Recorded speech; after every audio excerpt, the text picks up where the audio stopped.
Hey guys, it's Keith. I am here on IDRLabs.com, Individual Differences Research, to take a true generations test. This is 32 questions asking the main question: which generation do you really mentally belong to? Birth years define generations, but what about your inner self? The true generations test will unlock your generational soul and determine whether you are more like a boomer, zoomer, millennial, or Gen Xer. What is your true generation? Enter your input below. So I like this topic of the generations. It's a little overdone in some circles. People get a little too rigid with it. This kind of, I'm more turned on lately by this idea of this being all made up, because the boomers were the first real generation gap because of the baby boom following World War II. That was a very measurable difference in society and life experience based on the way that the USA in particular changed in that time. Growing up in that age of prosperity created a class of people that are very distinct from the people that came before them. And since then, we've kind of gotten really obsessed with this idea because it's just fun, right? So the boomers, their kids are generally considered the millennials, Gen Y. In the middle is Gen X, and I grew up looking up to people in Gen X, Kurt Cobain and Ben Stiller and whoever. Pretty funny names to come up with there, Keith. And I've always identified as a millennial, but I'm cusp. So I've read a lot of think pieces online about the, let's call it, I've heard it called like the Jordan Catalano generation or the Zennials, X-ennials. Early 80s is kind of a weird time, but my parents were boomers for sure. There's no doubt about that. They were the first boomers, so they were both born of dads that had come back from the war. And you don't get more boomer than that. But since they were early, their kids are also early in the millennial generation. So I like to think about this because a lot of people I know do have Gen X qualities. And then I also know people that are cusp in the other direction, who are very young millennials who might be Gen Z. Now, I doubt I have too many Zoomer qualities here, but I could. I'm pretty online. So let's see. Shall we read through? I guess I will read these descriptions before I just dive in so that we're all familiar with these.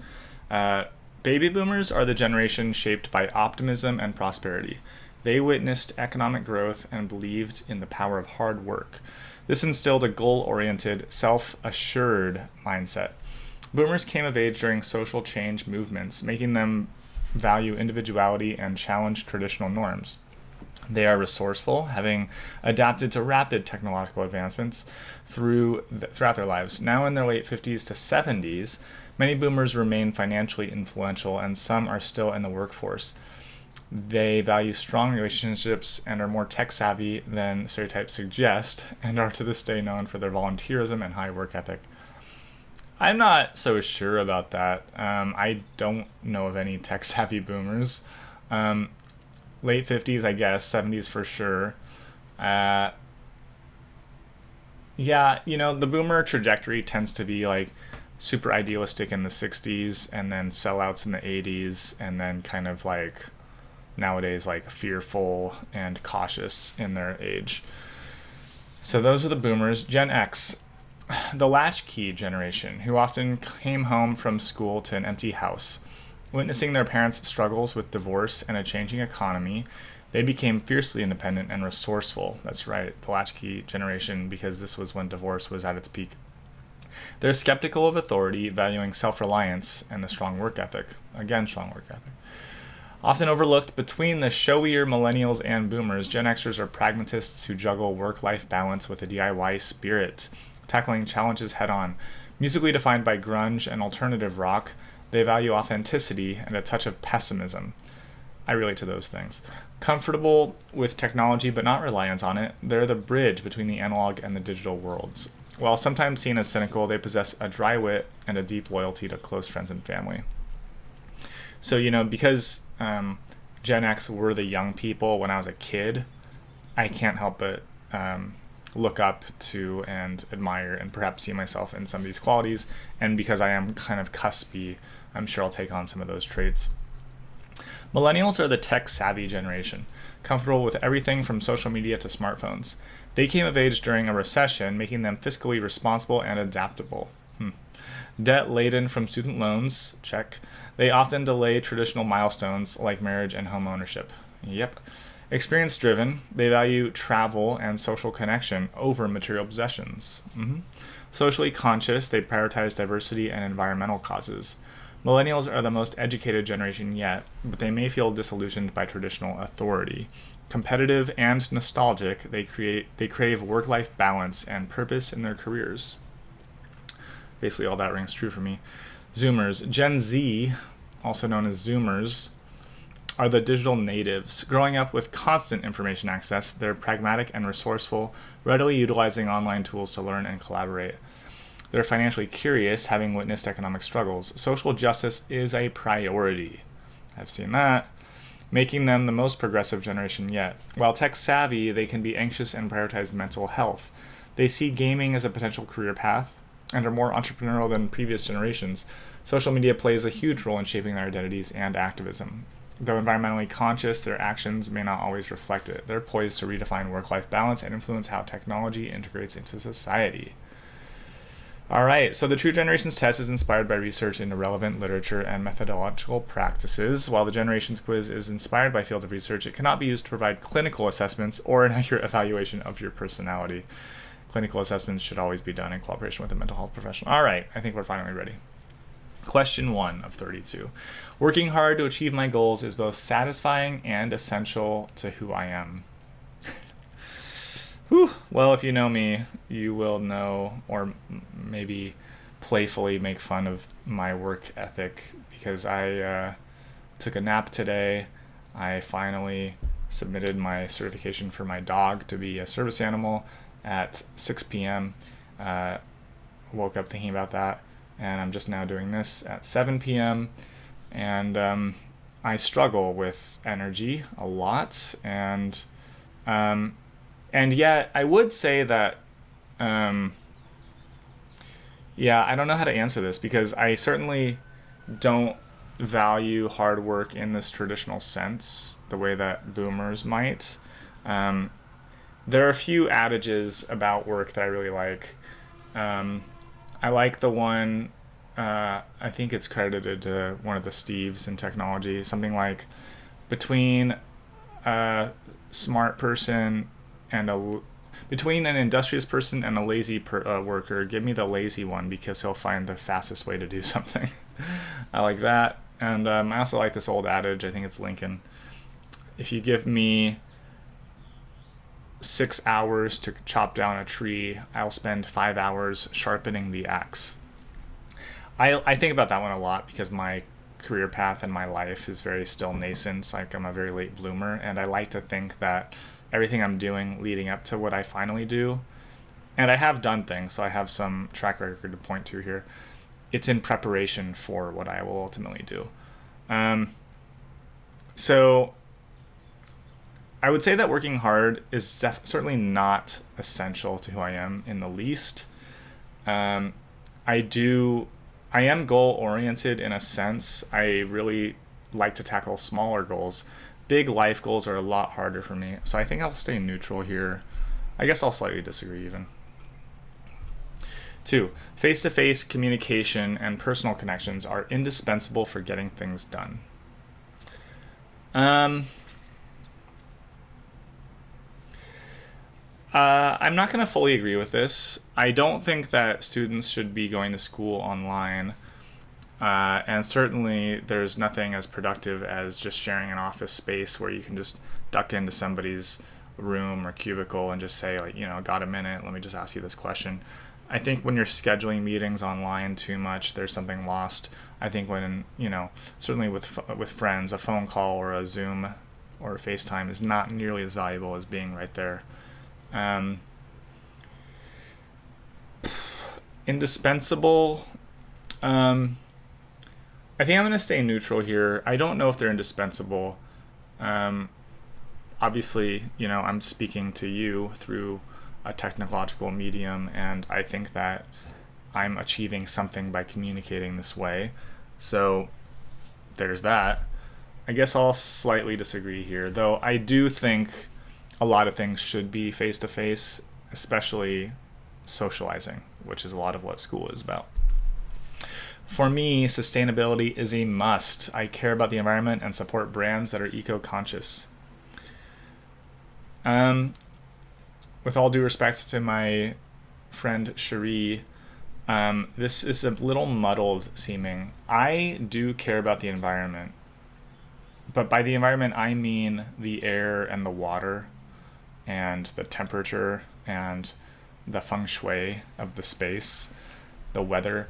This is what I think of with environment. I really care about fine-tuning my environment and protecting Earth's environment by not polluting it. But with sustainability, I do care about sustainability a lot in terms of life choices. I don't find it sustainable for me to eat out every meal, for instance. But in terms of the production cycle of goods and services, I think this can get a little unclear.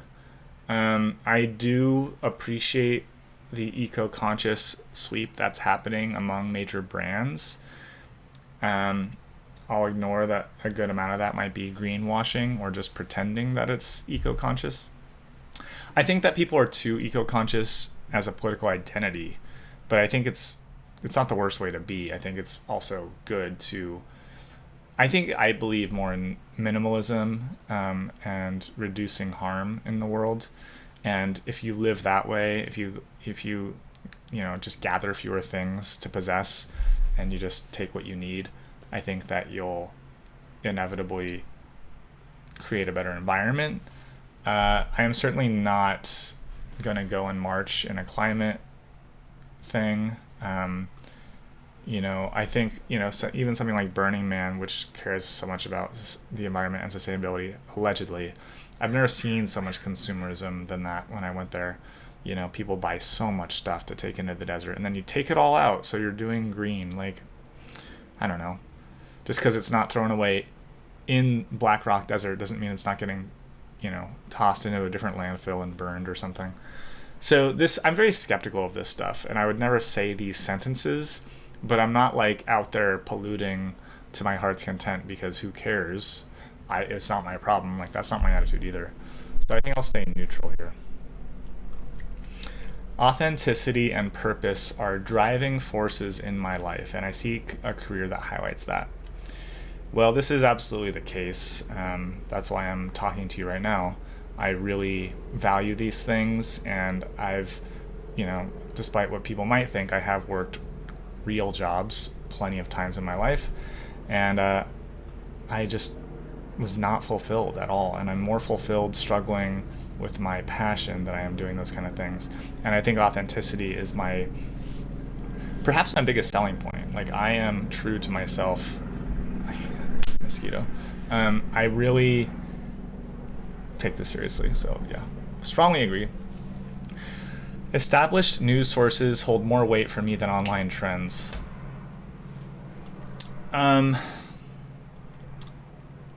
This is a tricky question.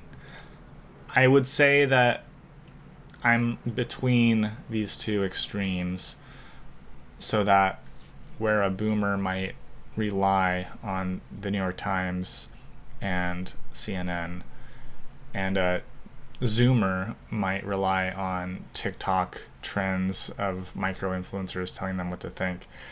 I distrust both of these things. I look more to I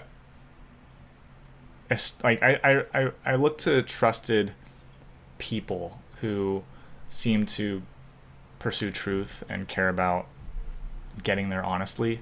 So I listen to my guys on podcasts. I go to certain news sources. I'm skeptical of what I read, and I look through comment sections on Reddit to get deeper into the truth. So I would almost say in established news sources, if you mean by established news sources, you mean like the big brands of news, then I would say no. I think, the 24-hour news cycle, I'm not a fan of, and I'm not also going and watching what TikTok people are doing. But yeah, I would say maybe just barely. I don't know. I guess I would be considered part of what could be called the blogosphere, podcastistan, alternative media, very skeptical and contrarian. That is kind of my space, and that is perhaps by some considered an online trend. So I think I have to stay in the middle here. Hard work and perseverance will always pay off. Hard disagree. I do not think this at all.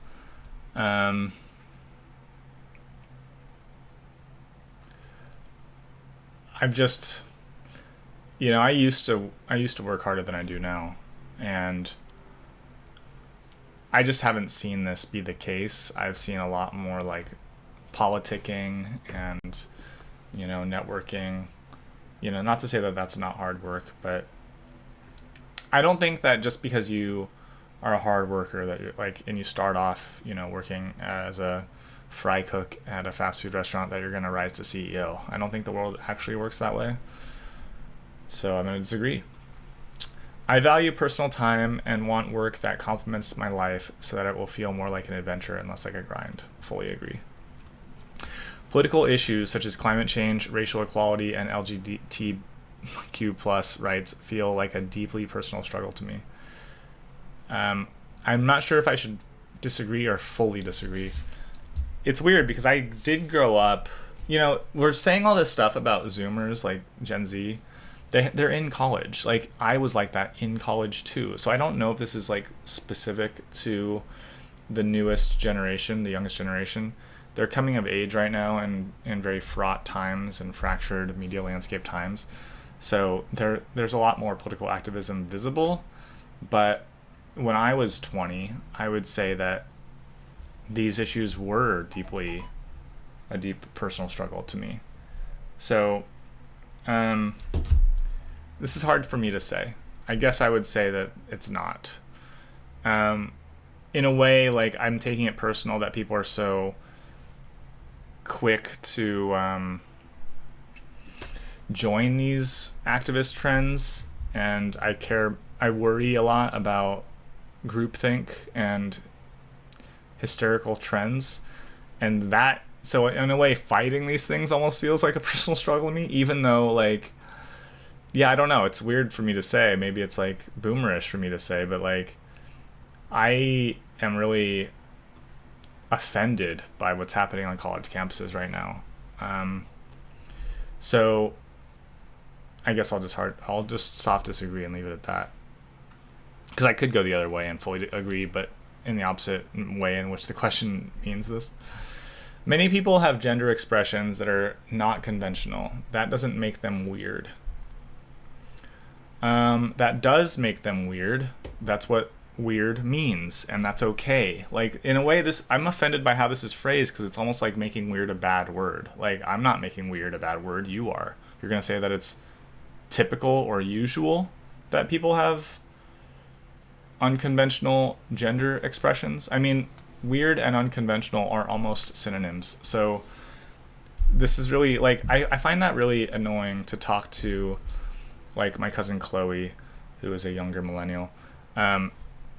She would say this kind of sentence, and I would be like,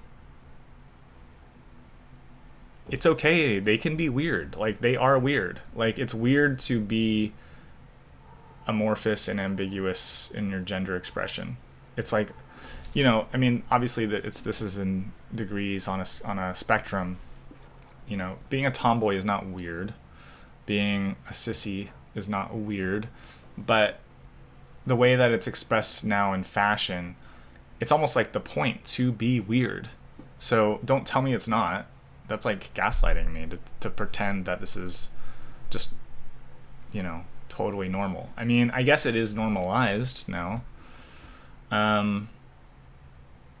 But it's almost like a factually incorrect statement mathematically to say something like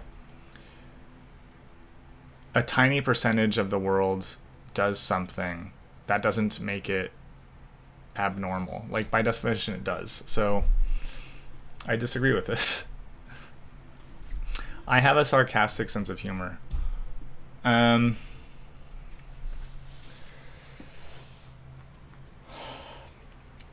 I don't know if I would say this at this point. I think I did maybe when I was young, but I would call my sense of humor more ironic or even post-ironic at this point,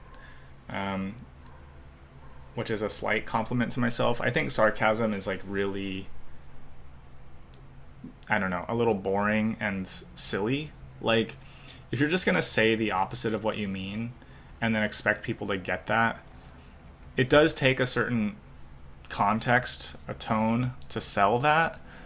And to just say like I'm being sarcastic when you're just like outright saying what you don't think, that's not a sense of humor. That's like a defense mechanism. But if you can like ironically do, like, if you can do something without like sincerity, I think that's more interesting. Like, irony is more interesting than sarcasm, because irony is opposed to sincerity. And then post-irony is to be able to blur that line where it's unclear if you're being sincere or not. That's way more interesting. If you're just literally saying the opposite of what you think, that's not very interesting. But, so I can't tell how deep this question is going. I doubt that post-irony is going to come up in this quiz. So in a sense, I should lean toward agreeing. But I actually am not that sarcastic these days. I think of sarcasm as a very Gen X thing. Like, I don't think sarcasm has really existed since the 90s, quite frankly. But I'll stay neutral here because I'm a little... I don't actually know what they mean. 11. Loyalty to a company or organization is a virtue. So that's a very boomer idea, like to be employed with one boss for your whole life. I'm assuming it means like as an employee, but it could also mean as like a consumer. Like, I'm brand loyal to certain things like Apple, or like sports teams, but like I wouldn't call that a virtue. No. I'm a little confused by that. I think like I'm thinking about mafia movies and like being loyal to the mob or something. I think that's a little different because it's like it's about personal connections. If you work for a company that values you and you establish a long-term relationship, even if it's just a working relationship, that's a relationship. If it's like somebody that you can really talk with and, make progress together in life, that's not loyalty to the company. That's loyalty to that working relationship. And if your boss moved companies, I think it would make more sense to follow your boss, not to stay with that company. I don't think of this as a virtue at all. I guess I'll strongly disagree. Optimism about the future is a driving force in my life.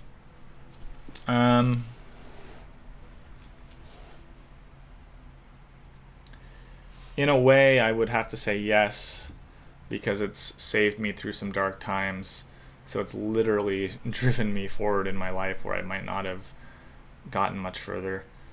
That said, I'm pretty cynical. Like, I try to stay optimistic. I want to be more hopeful. I'm certainly not a doomer. I'm not into doom and gloom.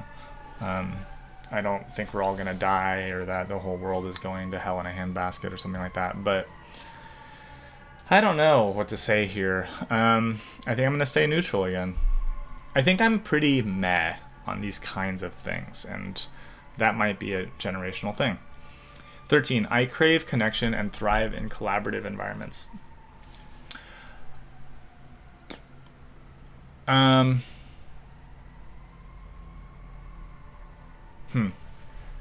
so I'm not in collaborative environments much these days, and even in Berlin, working with certain, agencies or, co-working, like, I don't know if I was thriving in those collaborations per se. I'm sure I do crave connection, right? I mean, I think we all do in a fundamental sense, but I'm also very happy to like make this sort of video by myself. I think I would, but I don't know if I'm thriving. I think I probably would thrive if I was collaborating and getting more people in on what I'm doing here. So maybe I do crave it. I guess I've thrived in the past in collaborative situations, like even just playing music in a band, but certainly, with work, um, getting things done in a hierarchical system where I'm relied on to do what I do, and then other people can do what they do. I feel I've felt good in those situations at times. I guess I'll mildly agree. No, I'm not even going to mildly agree. My life belies that. I'm going to stay neutral again. Authenticity and a no-nonsense attitude are what matter most. Why are those paired together? Why can't authenticity be combined with a humorous, silly attitude? I don't really understand that no-nonsense attitude. I would not describe myself as no-nonsense in the least. Even when I do my like journals here on this podcast, I feel like I'm being very authentic, vulnerable, honest, sincere, but with a sense of humor about myself. I don't really understand why these are combined. But authenticity does matter. I'm very skeptical of people that are fake and putting on an act. Does it matter most? I mean, again, why I don't know why no nonsense is here. So I don't know, should I slightly agree or not? Like I'm in love with half of this and very disapproving of the other half of this statement. So guess what I'm going to do? Okay, I often worry about all the data that's currently being collected on private citizens, whether by governments or large corporations. I'm not worried about this, you guys. I don't worry about this at all. I think it's kind of silly when my parents worry about this. They're very careful about reading their credit card on the phone, for instance, or something like that. I mean, that information is out there. If you go online and you fill out an order form, it's out there. If you have ever signed up for a list, it's out there. If you're writing an email, and you're like, you can't hide. You cannot hide, and I don't know why you would need to. Obviously, having your identification and your privacy hacked for malicious purposes like financial crime, that is bad, but that's really not what this is talking about. I'm not worried about this. I'm going to strongly disagree. I think, like, I personally love data and collecting data about myself. I have my phone via Google tracking my every movement so that I can know where I was when, and I like to keep track of my timeline, and I like all my photos geotagged, and I take multiple photos every day, and I like that I have that information. And Google is always asking me, are you sure you want to leave this on? I'm like, yes, I want to leave it on. And it's like, if you want to erase all of it forever, just click this button. Like, don't give me that button. I don't want it to be easy to erase all my data forever. I want my data. So I don't really understand why people are so scared of this. It's like, you would just want to disappear, you want, like, you don't want to be seen or heard in the world at all. Like, that's so weird to me. Halfway point. I spend a significant portion of my income on artisanal coffee and food. Millennial. I don't have a lot of income, but I don't spend it on coffee, but I'm happy when my girlfriend buys me coffee. Artisanal coffee. I guess they mean like third wave coffee. I like good coffee. I like cool coffee shops with minimalist sensibilities in any city I go to in the world. I like those spaces where like-minded people can find each other and get on their laptops. Food, I also value quality food.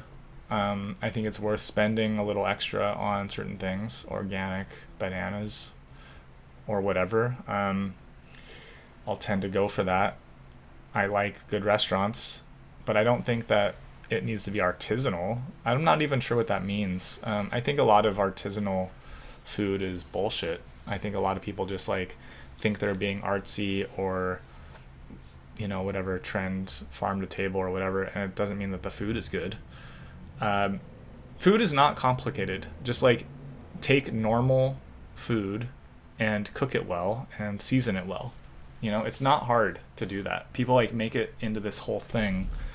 I don't like overly processed food. I hate, you know, putting on weight, even though I think I'm eating well because of all the hidden, you know, whether it's trans and saturated fats or it's preservatives or whatever it is. Like, I don't like any of that stuff.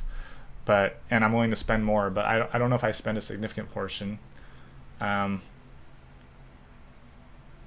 that's more just because I'm poor. I think I probably would do if I had the money, I guess. I don't know, like the topic of being a foodie, I talk about that topic a lot. So I guess just by virtue of being a millennial and being around people that talk like this, like I'm very adjacent to that, and I'm very happy to be adjacent to that versus some alternative, I guess. I think I'll tick slightly agree, but you can hear my hesitation there. A healthy dose of skepticism is essential, as this world is full of BS. Strongly agree. Formal rules and clear hierarchies are important for a well-functioning society. Well, this is more of a conservative take than any generational take, and it's something that I'm more amenable to as I get older. It's funny because I've been such a rebel in spirit for most of my life, and I still feel that way. You know, like, don't tell me that I have to cross the street at the crosswalk. I'll never lose that New York sensibility of walking wherever I want to.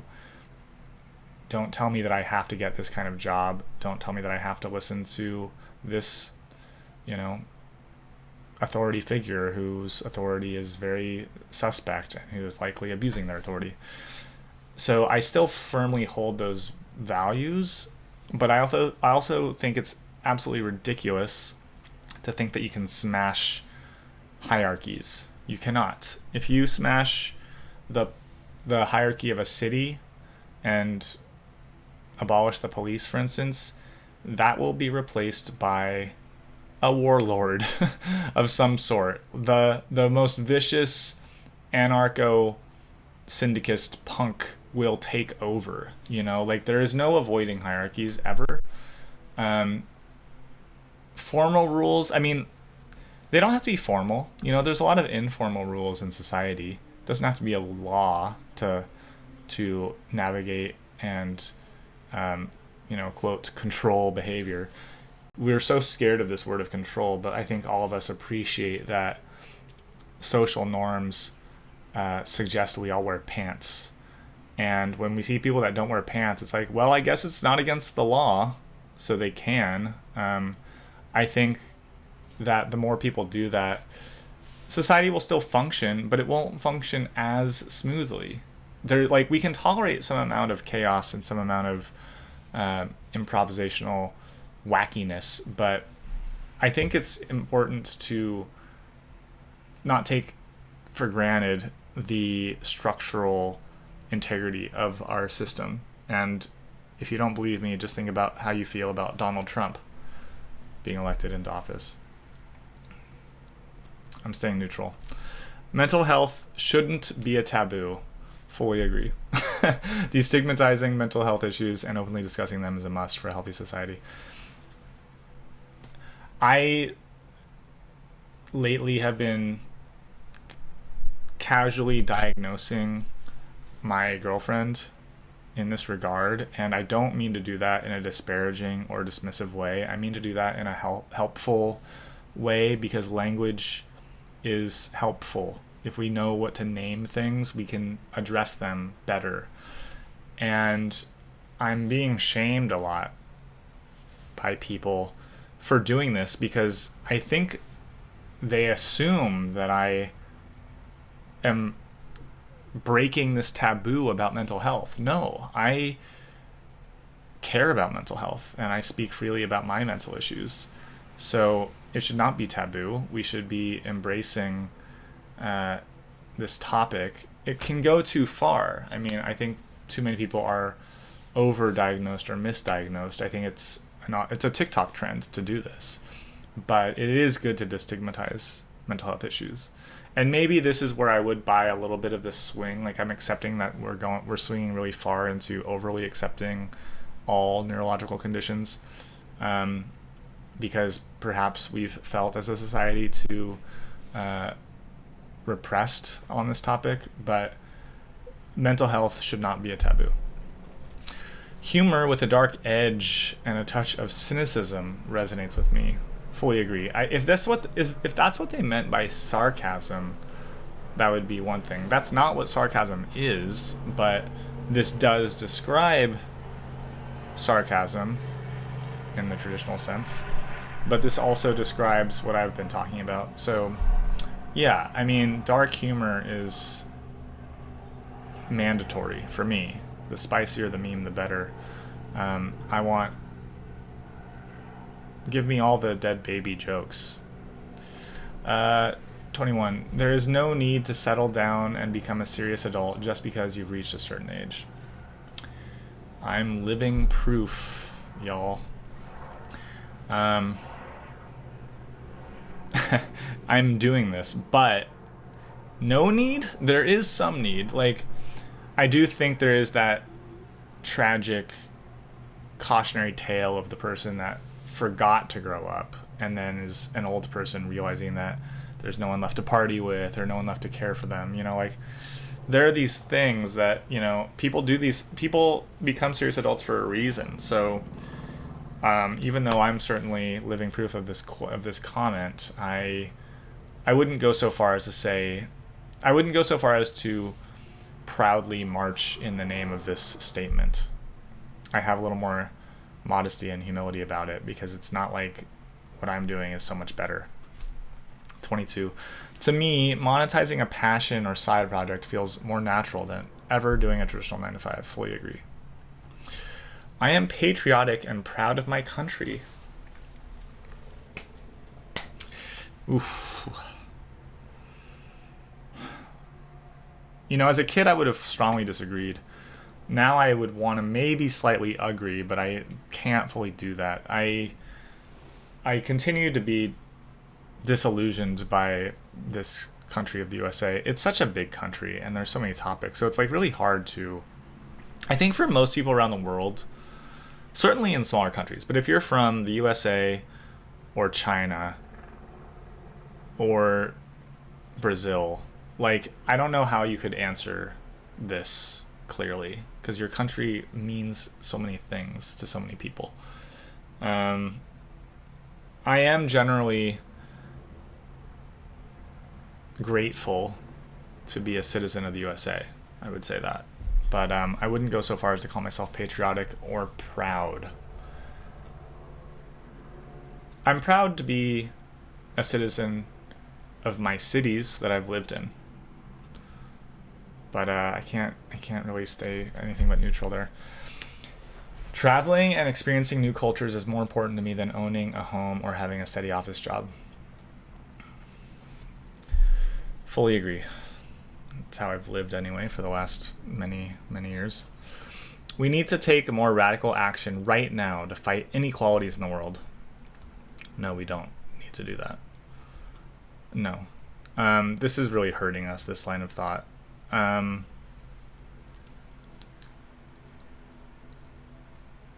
You know, I am running the Roomba in my house right now as I record this in my office. And the way that this Roomba works, you know, I didn't get the highest end model with LiDAR that like does the perfect scanning of the room and following a prescribed path.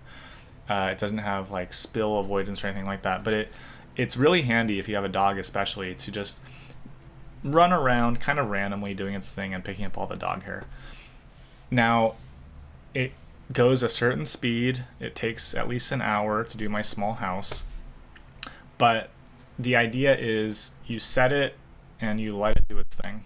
And I think our modern capitalistic democracy, the project of liberalism, is a lot like that. You set the rules, you let it run its course, and it will help everyone in the long run. But you have to let it do its thing. And when I see leftist radicals on campuses these days telling me that we need to take radical action to fight the inequalities, like, you're only making more of a mess of things. Like, if you go into my house and you're like, but there's still this spot over here, like, the Roomba's not getting it, we have to like push the Roomba like, no, you're gonna break it. You don't need to get another vacuum. That's a waste of money. You have the Roomba doing its thing. Don't waste money. Don't break the Roomba. Just leave it alone. If you want that spot to get cleaned, move the barriers. You know, like, if there's like a lamp in the way of that corner, just move the lamp if you need that cleaned. You can spot clean that. You know, this analogy doesn't work fully, but I'm happy with people paying attention to certain inequalities right now. But radical action? No, we don't need to burn down the White House in order to make sure that black people are equal. Like, does not need to happen, ever. So it offends me that people think this way, quite frankly. It really, like... And I hate that this is what's considered, like, the youthful, cool thing. And it was always the case. Like, radicalism is cool when you're young. You have nothing to lose. You take everything for granted. So, like, you think you're right because of that? 26. I love DIY projects, like building things myself or taking neglected furniture and giving it a new lease on life. Yeah, I really do love that. I'm getting in more and more to this kind of thing. I embrace the person I am and do not feel pressured to conform. I definitely I live this way. I think you might indeed attest, dear listener. But I do feel some pressure to conform, and I don't fully embrace the person I am, but I do live like that. I guess what I would say is that I do fully agree, but I would, if I was speaking to an audience, I suppose I would say that just because I embrace the person I am and I don't feel pressure to conform doesn't mean that I'm without self-doubt or humility. I think it's too prideful and, quite frankly, embarrassing and narcissistic to say this sentence with absolute sincerity. I think I would rephrase this as, I accept the person that I am and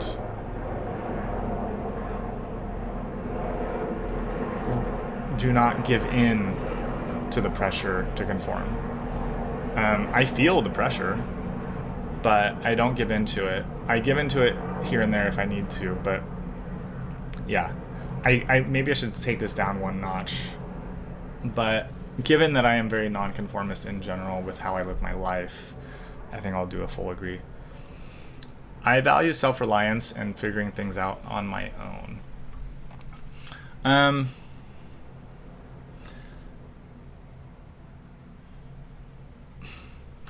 I value self-reliance a bit, but I don't fetishize figuring things out on my own. I'm happy to use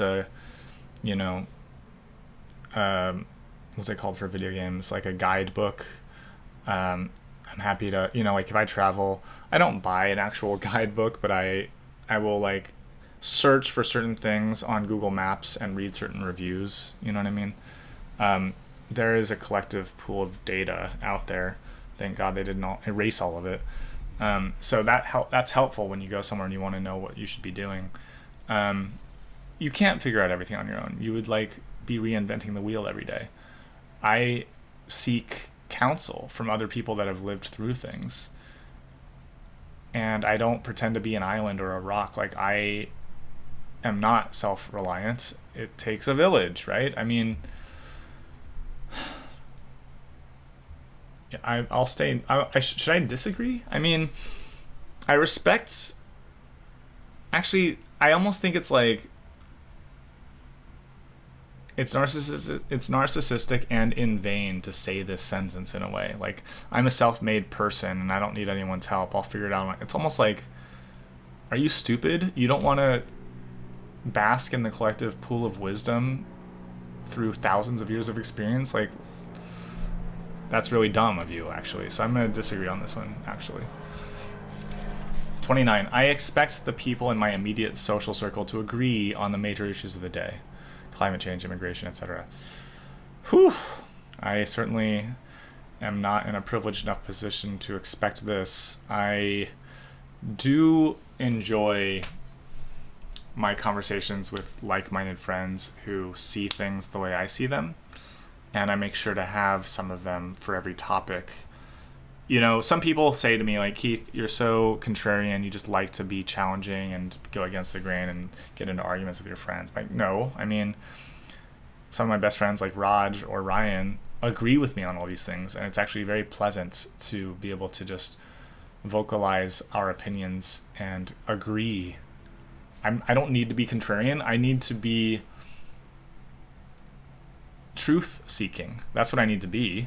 And I can't stand being around people that value social smoothness over truth. That's what offends me. I don't expect the people in my immediate circle to agree on the major issues, but I do request that they respect my pursuit of truth. I'm going to stay neutral here.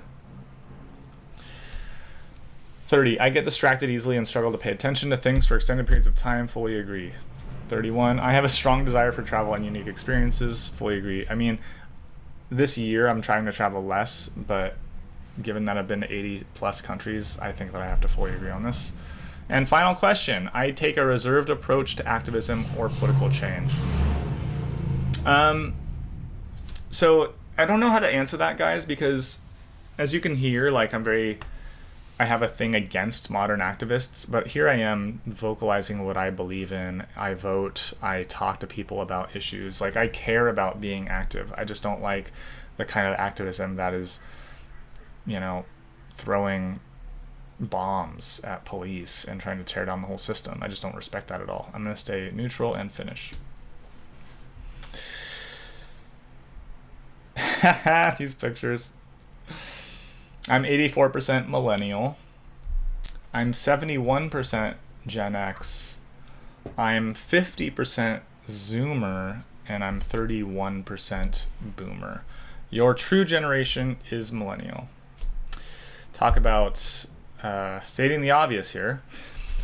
And I've already read you this description of millennials. I will say that the questions that stood out to me, you know, the darker sense of humor, the more like stoic detachment I associate with Gen X, the caring about issues and being online and adapting to a world in flux. I think of it as a Gen Z quality. I try to stay young in that way. And I care about issues. I just don't care about them in the same predictable ways. But, you know, I've read an issue. I've heard recently somewhere how it's not actually the whole Gen Z generation that is so progressive. It's women. It's young women that are very progressive. Young men aren't very progressive. And I am a man. So I think, and this picture is really, I mean, if her hair was dyed blue or green or something, it would be a little more on point, or if she looked a little more androgynous maybe. But yeah, this level of enthusiasm is a little weird to me, and her level of self-confidence and know-it-allness, her arrogance, is really, really annoying to me. Boomers, I respect certain traditions nowadays, and I have a great respect for inheriting a very just and good liberal project, and I do wish more people appreciated that. So insofar as I am somewhat conservative in that regard. I can relate to boomers there, I guess. So that's the test, as someone revs their annoying engine outside. Alright guys, I'm going to answer some emails from my cousin, and I'll talk to you later. Ciao.